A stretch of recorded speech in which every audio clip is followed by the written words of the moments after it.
चलिए स्टार्ट करते हैं। उम्मीदवार की प्रोफाइल आपको यहाँ पर क्लिक करना होगा। यहाँ पर आपका सामने प्रोफाइल पंजीकरण फॉर्म इस वाले ऑप्शन के ऊपर क्लिक कर देना है। जैसे आप यहाँ पर क्लिक करते हैं तो आपके सामने यहाँ पर आ जाएगा पंजीकरण का फॉर्म। अब आपको करना क्या रहेगा, सबसे पहले आपकी आईडी बनाना होगा। तो आईडी बनाने के लिए क्या आपके पास पहले से आईडी है? अगर पहले से है तो यस करेंगे, मतलब हाँ करेंगे। जैसे आप हाँ वाले ऑप्शन के ऊपर क्लिक करते हैं तो आपके सामने यहाँ पर आपकी आईडी और पासवर्ड आपको दोनों इंटर करना होगा और उसके बाद में यहाँ से लॉगिन कर लेना है, मतलब कैप्चा कोड डालने के बाद लॉगिन कर सकते हैं। ऐसा अगर आपके पास नहीं है, फर्स्ट टाइम आपको यहाँ पर रजिस्ट्रेशन कर रहे हैं, तो नो वाले ऑप्शन के ऊपर क्लिक करेंगे। अब यहाँ पर आपके सामने पूछा जाएगा आपका मोबाइल नंबर आपको यहाँ पर इंटर करना होगा, जीमेल आईडी यहाँ पर इंटर करना होगा। इसके बाद में कैप्चा कोड डालेंगे, एक ओटीपी आपको यहाँ पर इंटर करना होगा। ओटीपी डालने के बाद में दोस्तों आपके पास आईडी और पासवर्ड मैसेज के द्वारा आपके मोबाइल पर आ जाएगा। चलिए प्रोफाइल में अगर आपको करेक्शन करना है तो आपको सेकंड वाला ऑप्शन, अगर आपका आईडी और पासवर्ड दोनों आपको फॉरगेट करना है तो थर्ड वाला ऑप्शन।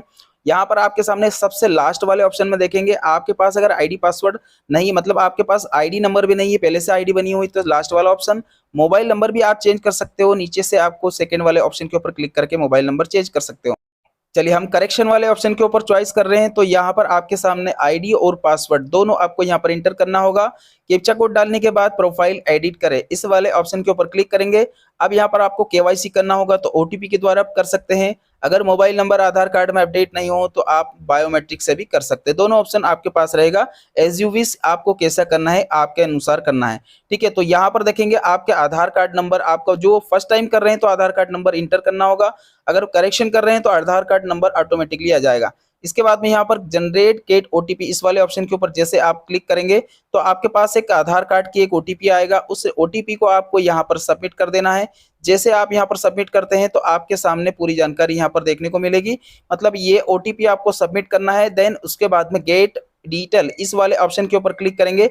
यहाँ से आपका जो फॉर्म है वो स्टार्ट होता है। सबसे पहली गलती यहाँ पर होती है आपका नाम, सरनेम, और इसके बाद में आपके फादर का नाम, और इसके बाद में यहाँ पर देखेंगे आपकी जन्म तारीख।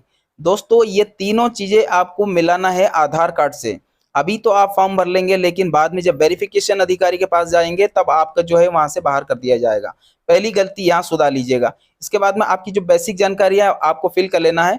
इसके बाद यहाँ से आगे बढ़ेंगे। चलिए इसके बाद मैं आपको वो बात बता रहा हूँ जो आपको समस्या कर रही है। इसके बाद में यहाँ पर जो मेल फीमेल है ये तो आप कर ही लेंगे। यहाँ पर देखेंगे आपका ईडब्ल्यूएस कैटेगरी में अगर आते हैं तो भी आप यहाँ पर आपको देना होगा। अब सबसे बड़ी जो गलती होती है वो भी यहाँ पर देख लीजिए 2 नंबर पे।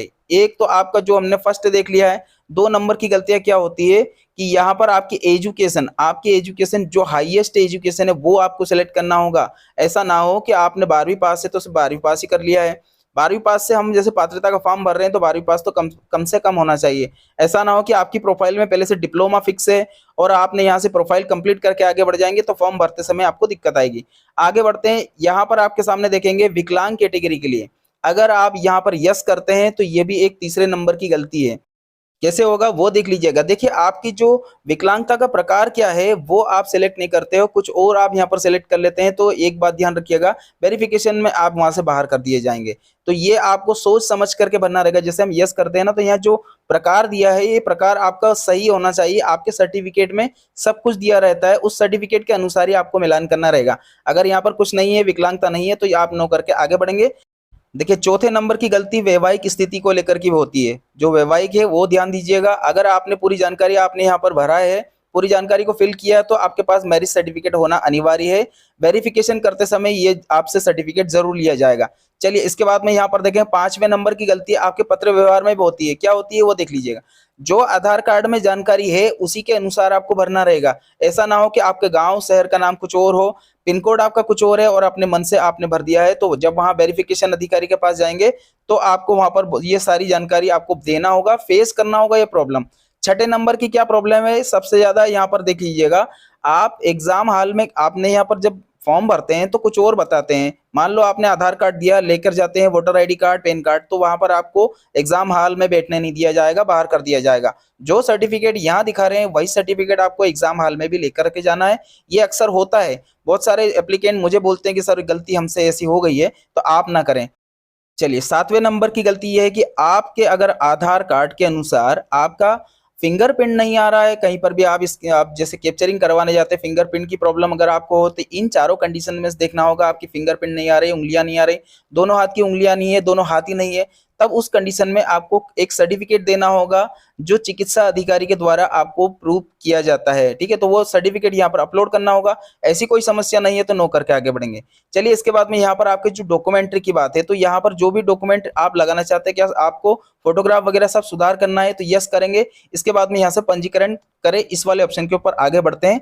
अब यहाँ से देखना है कि यहाँ डॉक्यूमेंट्री को लेकर के 7वें नंबर की क्या प्रॉब्लम है वो देख लीजिएगा। फोटोग्राफ की बात करें तो दोस्तों, प्लेन बैकग्राउंड में होना, पीछे का बैकग्राउंड व्हाइट होना चाहिए, क्लीन फोटो होना चाहिए, 3 महीने से पुरानी डेट नहीं होना चाहिए, ऐसा आपका फोटोग्राफ होना चाहिए तो मान्य किया जाएगा, नहीं तो वहां से बाहर कर दिया जाएगा। सिग्नेचर जनरली हम लोग ऐसे कर जाते हैं, कभी कभी क्या होता है, मैं खुद 11 साल हो गए मुझे इसी लाइन में, कंप्यूटर लाइन में, ऑनलाइन लाइन में, तो दोस्तों ऐसी बहुत सारी समस्या आती है। तो ये मैं भी बताता हूं कि ऐसा नहीं करना है, बीचों बीच आपको सिग्नेचर करना रहेगा। इस प्रकार से मैं अपलोड करके भी दिखाऊंगा। ठीक है, तो ये तो सिग्नेचर की बात हो गई, आपको ऐसा करना जैसा मैं बता रहा हूं। अब यहाँ पर देखेंगे आपकी जो राइटिंग है उसको लेकर भी रिजेक्शन आते हैं। तो राइटिंग में जैसे हिंदी या इंग्लिश जो भी आपको टाइप करना है, मतलब यहाँ पर लिखना रहेगा, तो कुछ लोग आगे से स्टार्ट कर देते हैं, स्टार्टिंग आपकी जो है बॉक्स से बाहर ही हो जाती है, तो ये आपका कैंसिल कर दिया जाएगा। यहाँ पर कुछ लोग यहाँ से जैसे कुछ एप्लीकेंट बाहर कर देते हैं, लिखते लिखते बाहर हो जाती है, तो वो भी आपको सही नहीं रहता है। सही मायने में देखा जाए तो इस जो बॉक्स है, इस बॉक्स के अंदर अंदर ही आपको जो आपकी राइटिंग है उसे आपको लिखना रहेगा, और ऐसा इस प्रकार से आपको लिखना रहेगा। ये राइट फॉर्मूला है, मैं आपको कंप्लीट करके भी दिखाऊंगा। देख लीजिए, अब यहाँ पर पीबी की तरफ से जो इंस्ट्रक्शन दिए गए वो समझ लीजिएगा। 8वें नंबर की प्रॉब्लम है, ये 8वें नंबर की गलतियां होती है। इस प्रकार से फोटोग्राफ अपलोड करेंगे। फोटोग्राफ अगर मैंने जैसे बताया था वैसा आपको फोटोग्राफ लेना है, मतलब यहाँ पर राइट फॉर्मूला ये है, आपका जो फ्रंट फेसिंग फोटो होना चाहिए और बिल्कुल बीचों बीच में होना चाहिए। आपने फोटो एक तरफ लगा दिया है और जगह छूट रही है, तो ये फोटो मान्य नहीं किया जाएगा। ये पीबी की तरफ से आपको स्पष्ट तरीके से गाइडलाइन दी गई है, स्पष्ट तरीके से बोला गया है। अब बात करते हैं सिग्नेचर की, जैसा मैंने अभी आपको दिखाया था टेम्पलेट पर। सिग्नेचर अगर आपका आधा अधूरा इधर आ रहा है और बाकी का लाइन से बाहर है, तो ये गलत है, ऐसा नहीं चलेगा, है ना। ये पूरी तरह से गलत हो जाएगा, ऐसा चलेगा। मतलब बॉक्स के अंदर आपका सिग्नेचर है तो उसे प्रॉपर माना जाएगा। मैं आपको अपलोड करके दिखाऊंगा। सिग्नेचर की बात तो हो गई। अब यहाँ पर राइटिंग की बात कर, देखिए राइटिंग में ऐसा नहीं करना आपको, ऐसी आपको राइटिंग बिल्कुल नहीं करना है, नहीं तो फॉर्म रिजेक्ट हो जाएगा।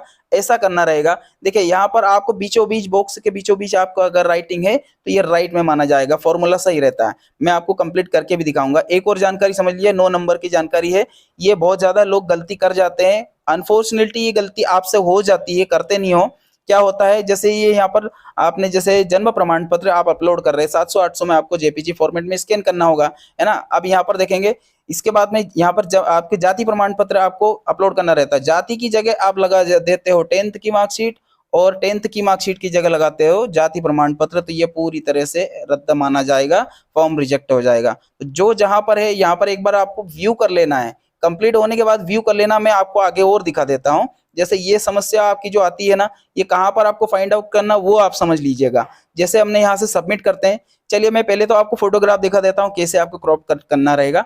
इस प्रकार से आपको फोटोग्राफ लेना रहेगा, मतलब थोड़ा सा जगह नीचे आपको रहना चाहिए, तभी आपका फोटोग्राफ सही आ पाएगा। देखिए मैंने मेरा फोटो दिखाया, आपको कंप्लीट करके दिखा रहा हूँ इस प्रकार से। अब सिग्नेचर कैसे करना है वो देख लीजिएगा। सिग्नेचर में जैसे आप टेम्पलेट को वापस से स्कैन करेंगे तो यहाँ पर आपके सामने इस प्रकार से आपको यहाँ पर कैप्चर करना रहेगा, मतलब बीचों बीच में आपका सिग्नेचर आना चाहिए, कहीं से कटना नहीं चाहिए। अब बात करते हैं ये राइटिंग की, तो राइटिंग भी इसी प्रकार से, इसी फॉर्मूले से लेना है, कहीं से आपके राइटिंग कटना नहीं चाहिए। थोड़ा सा नीचे अगर आप स्पेस आ जाती है तो कोई प्रॉब्लम नहीं। देखिए मैंने आपको करके दिखाया, राइटिंग हमारी बीचों बीच में है और राइट फॉर्मूला है, इसी के अनुसार आपको करना रहेगा। कंप्लीट होने के बाद में यहाँ पर फोटोग्राफ, सिग्नेचर और हैंड राइटिंग आपको अपलोड कर देना है। देखिए यहाँ पर आपके सामने राइटिंग और इसके बाद सिग्नेचर और आपका ये फोटोग्राफ, ये तीनों कंप्लीट आपको सामने अच्छे से दिख रहा है। 10वें नंबर की जो समस्या मैं बता रहा हूँ, इस फॉर्मूले को जब आप प्रिंट आउट आती है ना, तो हम लोग क्या है उसको इग्नोर कर देते हैं। अब यहाँ पर आपको चेक करना रहेगा राइटिंग आपकी कैसी है, फोटोग्राफ सही आया नहीं आया है।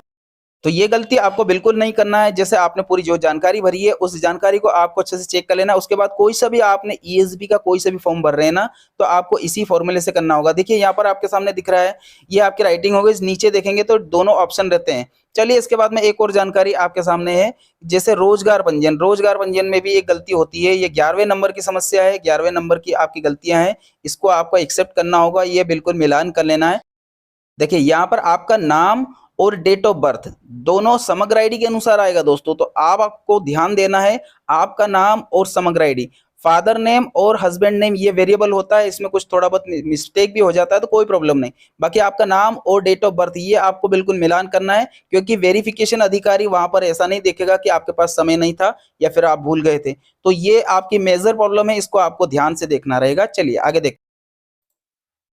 देखिए यहाँ पर आपके सामने ईएसबी की जो वेबसाइट है उसके ऊपर आप जैसे यहाँ पर लॉगिन करेंगे ना, तो आपके सामने यहाँ पर ऐसा दिखेगा, मध्य प्रदेश शासन स्कूल शिक्षा विभाग एवं मध्य प्रदेश शासन जनजाति कार्य विभाग के द्वारा प्राथमिक शिक्षक के लिए संयुक्त पात्रता परीक्षा 2024 1 अक्टूबर 2024 से लेकर के 15 अक्टूबर 2024 तक आपके फॉर्म चलने वाले हैं। चलिए इस वाली लिंक के ऊपर हम क्लिक करेंगे। यहाँ पर आपको कंफर्मेशन वाले ऑप्शन के ऊपर क्लिक करना है, आगे बढ़ाएं। ठीक है, तो अब जैसे हम यहाँ पर आगे बढ़ाते हैं दोस्तों, तो आपके सामने यहाँ सामान्य पंजीकरण और आपकी जो जन्म तारीख है दोनों का आपको यहाँ पर इंटर करना होगा। सत्यापन करें इस वाले ऑप्शन के ऊपर क्लिक करना होगा। अब यहाँ पर देखना, आगे बढ़ाने के बाद में यहाँ पर पूरी जानकारी आपकी लॉगिन हो जाएगी, आपका फोटो सिग्नेचर सब कुछ आपके सामने देखने को मिल जाएगा। चलिए फॉर्म लॉगिन होने के बाद में आपकी जो जानकारी आपने लॉगिन कर लिया है, आप थोड़ा सा नीचे आएंगे तो आपके सामने यहाँ से आपका फॉर्म स्टार्ट हो जाएगा। सबसे पहली कंडीशंस और आपको ध्यान भी रखना है, गलतियां ना करना है। संवर्ग की बात करें, भूतपूर्व सैनिक, दिव्यांगता अगर आपके पास है तो ही आपको यहाँ पर क्लिक करना है, अदरवाइज यहाँ पर आपको क्लिक करना है बिना वर्ग। ओके, अब यहाँ से आपको आगे बढ़ जाना। मध्य प्रदेश के स्थायी निवासियों के लिए आयु सीमा में छूट और जानकारी। चलिए सबसे पहले यहाँ पर देखना है, यदि आप भूतपूर्व सैनिक है तो ली गई सेवा की अवधि माह में आपको यहाँ पर इंटर करना होगा, नहीं है तो छोड़ दीजिएगा। क्या आप शासकीय निगम मंडल स्वशासी संस्था के कर्मचारी या नगर सैनिक है, आपको ध्यान रखना होगा 12वीं अगर आपकी गलती हो रही है तो ये गलती होती है यहाँ पर, है ना। अगर आप नगर सेवक या कोई से भी अगर सेवा में है तो आपको आप सिर्फ यस करना होगा यहाँ पर, और कुछ करने की जरूरत नहीं। बहुत सारे लोग तो छोड़ ही देते हैं यार, इसमें कुछ ना कुछ आपको प्राथमिकता दी जाती है तो आप इसको टिक मार्क क्यों नहीं लगाते हैं। चलिए इसके बाद में आगे बढ़ते हैं। आगे बढ़ते हैं, क्या आप विक्रम पुरस्कार से सम्मानित खिलाड़ी हैं? अगर हो तो यस करना, अदरवाइज इसे नो कर देना है। क्या आप विधवा, परित्यक्ता या फिर तलाकशुदा में से आप इसी इन कैटेगरी में से आप आते होंगे तो आपको वहां पर प्रोफाइल में आपको पहले वहां पर दिखाना होगा। अगर नहीं है ऐसा तो यहाँ पर लॉगिन ही नहीं हो, मतलब ओपन ही नहीं होगा ये ऑप्शन, है ना, तो इसे हाइड ही रहने देना। क्या आप अतिथि शिक्षक है? भैया बहुत बड़ी बात है, अतिथि शिक्षकों के लिए ये प्राथमिकता है इसमें। क्या आप अगर अतिथि शिक्षक है तो आपको यहाँ पर यस करना होगा। पहले से अगर कार्यरत है, अगर आप फॉर्म भर दिया है तो फॉर्म भरने वाले के लिए तो आपको नो ही करना होगा। जो पहले से कार्यरत है, 3 साल का आपके पास एक्सपीरियंस है तो ही यस करेंगे, है ना। तो यहाँ पर देखना है कि ये जो आपके सामने जैसे नगर सेवा मंडल का है तो हमने इसे नो कर दिया है। अब यहाँ पर जो आपका विक्रम पुरस्कार नहीं है तो इसे भी नो कर दिया है। यहाँ पर अतिथि शिक्षक है तो यस करेंगे, अदरवाइज इसे भी नो कर देना है। चलिए इसके बाद में आगे बढ़ेंगे। अब यहाँ पर आपकी शैक्षणिक योग्यता के बारे में बहुत ज्यादा आपको समझना है। निर्धारित शैक्षणिक योग्यता का चयन प्राथमिक शिक्षा परीक्षा में भाग लेने के वाले आवेदक निर्धारित शैक्षणिक योग्यता अर्जित करने की परीक्षा के अंतिम प्रवेश अगर प्रवेशरत है तो वह पात्रता परीक्षा में बैठने हेतु मान्य है। इसका मतलब सीधा सीधा है दोस्तों कि आपने जो परीक्षा आपकी चल रही है, अगर आप अंतिम परीक्षा में चल रहे हैं, मतलब लास्ट ईयर आपका चल रहा है और अभी आपका रिजल्ट नहीं आया तो भी आप परीक्षा में बैठ सकते हैं। ऐसे आवेदकों को उस तिथि की अंक सूची या फिर उपाधि धारित किया जाना अनिवार्य होगा जिस तिथि को उसका परीक्षण हेतु योग्यता का प्रमाण पत्र मांगा जाएगा। चलिए अब यहाँ पर आपको सारी जानकारी समझना है, ये बहुत बड़ा इंपॉर्टेंट काम है, यहाँ सबसे ज्यादा प्रॉब्लम होती है। कृपया नीचे दिए गए आपके अंतिम वर्ष की जो आप अध्ययनरत है या फिर क्या है तो आपकी यहाँ पर एजुकेशन आपको देना होगा, आपने कंप्लीट किया है या फिर अध्ययनरत है। तो अगर उत्तीर्ण है तो उत्तीर्ण करेंगे, है ना। अब यहाँ पर कम से कम 50% अंकों के साथ हायर सेकेंडरी या उसके समकक्ष, अगर आपने 2 वर्षीय आपके पास डिप्लोमा है तो ऊपर वाले ए नंबर के कॉलम को आपको लगाना होगा। अगर आपके पास कम से कम 45% अंकों के साथ 12वीं पास आपने किया है और इसके समकक्ष राष्ट्रीय अध्यापक शिक्षा परिषद से मान्यता प्राप्त क्रियाविधि, इसके साथ में प्रारंभिक शिक्षा शास्त्र में 2 वर्ष का डिप्लोमा अगर है तो आपको बी कॉलम को लेना है। इसके बाद में यहाँ पर थर्ड नंबर का देखें, कम से कम 50% अंकों के साथ हायर सेकेंडरी और इसके समकक्ष प्राथमिक शिक्षा में 4 वर्षीय का अगर आपके पास बीएलएड है तो सी वाले कॉलम के ऊपर आपको क्लिक करना होगा। कम से कम 50% अंकों के साथ हायर सेकेंडरी और इसके समकक्ष अगर शिक्षा शास्त्र में विशेष शिक्षा, एक बात का ध्यान रखिएगा, विशेष शिक्षा में 2 वर्षीय अगर आपके पास डिप्लोमा है तो डी कॉलम को आपको क्लिक करना है। चलिए इसके बाद में जो आगे वाली जो ऑप्शन है वो देखते हैं। स्नातक उपाधि में प्रारंभिक शिक्षा में 2 वर्षीय डिप्लोमा और इसके समकक्ष क्या है। तो अगर आपके पास प्रारंभिक शिक्षा 2 वर्ष के साथ में अगर आपके पास डिप्लोमा है तो आपको ई कॉलम को लगाना है, अदरवाइज ऊपर वाले आपको चॉइस करना होगा। और यहाँ पर एक लास्ट वाला और समझ लीजिएगा, संस्कृत पाठशाला में प्राथमिक शिक्षक संस्कृत से संबंधित संस्कृत साहित्य, व्याकरण आदि विषय के साथ मान्यता प्राप्त संस्था से या फिर उत्तर माध्यम न्यूनतम शैक्षणिक योग्यता अगर होगी या इसके अतिरिक्त व्यावसायिक योग्यता में डीएलएड उत्तीर्ण होना अनिवार्य रहेगा। ठीक है, तो इनमें से जो भी आपके पास शिक्षा है उसे आपको क्लिक करना होगा। हमारे पास सबसे ऊपर वाला है तो हमने ऊपर वाले ऑप्शन को क्लिक कर दिया है। अब चलिए यहाँ पर देखेंगे, पात्रता परीक्षा में प्रश्न पत्रों में भाग हेतु विषय हेतु चयन करें। अब आपको यहाँ पर भाषा 1 और भाषा 2 दोनों अलग अलग है, तो इनमें से आपको किसी एक को लेना होगा, दोनों बार अलग अलग आपको लेना होगा, है ना। पात्रता परीक्षा हेतु सबसे पहले अनिवार्य आपका विषय क्या है, या तो आप हिंदी ले सकते हो, अंग्रेजी ले सकते हो, संस्कृत ले सकते हो या फिर उर्दू ले सकते हो। तो हमने यहाँ फर्स्ट अगर हिंदी लिया है तो सेकंड में आप यहाँ पर हिंदी को नहीं ले सकते, ठीक है। जब वहां पर आप सबमिट करेंगे तब ये दिक्कत आएगी आपको। पात्रता परीक्षा हेतु भाषा 2 में आपको दूसरा विषय लेना होगा। आप हिंदी को छोड़ करके आप अंग्रेजी या संस्कृत या फिर उर्दू इन तीनों में से कुछ भी ले सकते हैं। तो अगर हमने यहाँ पर संस्कृत किया है तो ये दोनों हमारे सब्जेक्ट हो गए, ठीक है। अब इसके बाद में एक और जानकारी है, आपके द्वारा कक्षा 12वीं की परीक्षा में किस माध्यम से उत्तीर्ण की गई थी। फिर से समझ लीजिएगा, आपके द्वारा कक्षा 12वीं की परीक्षा किस माध्यम से उत्तीर्ण की गई थी, हिंदी, अंग्रेजी क्या है। तो हमने हिंदी से किया है तो हिंदी करेंगे, आपने अंग्रेजी से किया है तो अंग्रेजी आपको लगाना होगा। इसके बाद में आगे वाला ऑप्शन, क्या आप अंग्रेजी माध्यम में अध्यापन कराने में सक्षम है। अगर हो तो यस करना, नहीं हो तो मत करना, क्योंकि वहां वेरिफिकेशन में दिक्कत आएगी, ठीक है। अब यहाँ पर हमने इसको नो कर दिया है। चलिए यहाँ पर देखेंगे, आवेदक द्वारा पदों हेतु नियम पुस्तिका में जो उल्लेखित जो पदवार दिया गया है इनमें से शैक्षणिक अर्हता आप रखते हैं, आपने अच्छे से पढ़ लिया है, ये सब जानकारी आपकी जो अर्हता रखते हैं तो आपको यस करना होगा। इसे यस करना ही होगा, वैसे आगे नहीं बढ़ सकते इसके बगैर। अब यहाँ पर 4 आपके सामने परीक्षा सेंटर आपको चॉइस करना होगा, इंदौर, भोपाल, जो भी कुछ है आपके अनुसार आपको लेना होगा। फर्स्ट हमने इंदौर लिया है, भोपाल लिया है, ऐसा आपके अपने अनुसार आपको चॉइस करना है, आपको परीक्षा कहाँ देने जाना है, ठीक है। तो ये 4 परीक्षा सेंटर हमने तैयार कर लिए। आगे बढ़ाएंगे, जैसे आगे बढ़ा ये वाले ऑप्शन के ऊपर क्लिक करते हैं तो आपके पास में जो एक प्रिंट आउट आएगी उसे आपको देखना है। देखिए, पूरी फाइनल प्रोसेस करने के बाद में आपके सामने यहाँ पर लिखा हुआ है भुगतान नहीं। अब यहाँ पर एक और गलतियां होती है हमसे, ये 13वें नंबर की आपकी गलती है, तो इसे भी आपको एक बार अच्छे से समझ लेना है। गलती क्या है, पूरा प्रिंट आउट होने के बाद में आपको इसको प्रिंट आउट ले लेना है, या फिर मोबाइल पर भी देखे तो आपको एक एक अंक आपने जो भरा हुआ है पूरी जानकारी आपको विधिवत तरीके से चेक करना है। ऐसा ना हो कि कुछ गलती हो जाए जिसके कारण से आपको सिर्फ पछतावा ही रह जाए। तो दोस्तों यहाँ पर देख सकते हैं, ये सारी जानकारी आपके सामने यहाँ पर ओपन हो जाएगी। ऐसे आपको पूरा कंप्लीटली चेक कर लेना है। चेक करने के बाद में यहाँ पर देख सकते हैं आप, पूरी जानकारी आपको दिख जाएगी। यहाँ पर प्रोसेस टू पेमेंट ये वाला ऑप्शन आपके सामने खुल जाएगा।